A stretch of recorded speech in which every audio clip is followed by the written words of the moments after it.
Coğrafiyada 4 əsli cəhət var, 4 fər'i cəhət. Yəni hər azad nöqtədən 8 cəhətə getmək mümkündür. Qədim düşüncələrində göyün ortasında dayanıb bütün cəhətlərə işıq saçan ulduz 8 qanadlı idi.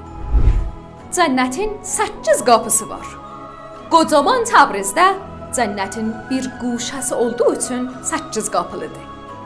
Qədimlər Təbrizə 8 cəhətdən 8 qapıdan keçəl olurmuş. Sırxab, Bağmeşə, Xiyaban, Nobar, Miyar, Cəlzil, İstanbul və Dəvəti qapıları 2400 il Azərbaycanın ən böyük şəhrini qorumuşdur. Təbrizin 8 tarixi qapılarından təkcə Xiyaban və Bağmeşədən Qapıbaşı və azma-çox iz-tozlar yadigarı qalır. Təbriz Böyükşəhər Bələdiyyəsi tarixi qapıları mərəmmət eləməklə qocaman Təbrizin tarixini diri saxlamaq istəyir. Təbrizimizi diri saxlayanların əlinə sağlıq. Barış səsinə səs olun.